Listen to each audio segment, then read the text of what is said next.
Blue Bayou, is it good? Is it bad? Should you go? Should you not go? Find out today. Hi, how you doing today, Movie Nation? It's Just Jess here. Hope you're having a good day. And today, yes, guys, Blue Bayou. I am located in the northwest suburbs of Chicago. Today, we are going to go at AMC Streets of Woodfield 20 at 1:15. If you don't know who I am, hello. Hi, my name is Jess. My YouTube channel, It's Just Jess. Here we do movie reviews, giving you the biggest and best reviews of the movies that are releasing at the time. So please hit that like button, hit that subscribe button. Don't forget to turn on notifications so you never miss a video. Stick around towards the end because we are going to review it, guys. Blue Bayou.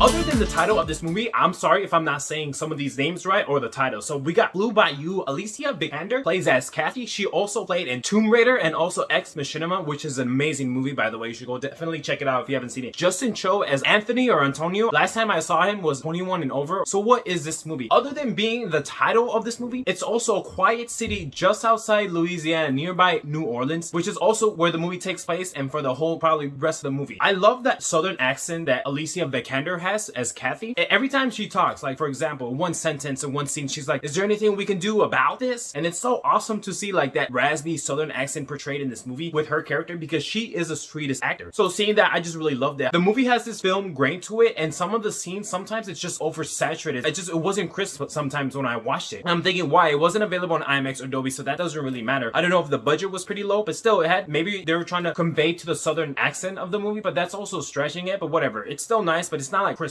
And then the camera shakes sometimes when it pans out, like when it's talking to a character, like it's like I don't know, I can't even do it right now, but those are just some nitpicks that I had to tell you right away because that's what I saw. I was like, whoa, it's oversaturated, the camera shakes and it pans out. It doesn't ruin the movie, but I just noticed it because maybe I guess because last week I saw Shang-Chi or Malignant, you know, we got these crisp good angles of movies, so seeing it in this and probably like an artisan film like AMC is calling it, which is fine because not every movie needs to be the best, but still it doesn't kill the enjoyment of the film. But let's talk about it. So it inspires true stories about people being adopted. We'll talk about that in a second. It is a love dramatic romance story about Anthony is a stepfather to Jessie, which has clearly built a relationship with her because they have great moments together, especially in the beginning when he tries to take her to school. He is a tattoo artist with 2 felonies, unfortunately, trying to be a better man for himself, a better husband, and a better family for Jessie. And he's also trying to get another job so he can support his new unborn child on the way. Basically, something happens in the grocery store. The other cop, and I don't want to say like stereotypical, but he's like kind of overweight. He eats like donuts. He just like tells Anthony, he's like, put your hands up, like talk to me, you don't talk like that. And I felt like that confrontation could have been overruled if he just complied, but whatever happens, he gets turned into the authorities, and we find out that he is actually not legal here. Despite being married, he doesn't have a green card, so there was obviously some undocuments what he could have done in his life that he didn't get done, so he's here illegally. The movie starts setting up for this whole section about being deported. Basically, it's a love dramatic romance about a guy named Anthony who is married, has an unborn child, but is also facing or is going to battle deportation. And remember the grocery scene? The one of the cops, Ace Cooper, not the stereotypical one that we talked about, Ace Cooper is also the biological father to Jessie that he left her and Kathy's character a long time ago. So when he hears this, he's like, whoa, because Jessie clearly does not want to be with him. She clearly chooses Anthony to be with instead of Ace Cooper, which is the biological father. So the rest of the movie is trying to solve not getting deported, what that affects, and has constant strain on their relationship and their moments day to day. Time, space, money, people. The whole thing is just for him not to get deported. And it's really heartbreaking that the movie quickly jumps up to that because it's like, I first and foremost thought this was going to be a romance movie like to the best, but honestly there is happy and good romance scenes throughout the movie, but those are very few and far between, and like they're touching moments in the movie, but they just don't come out a lot. Most of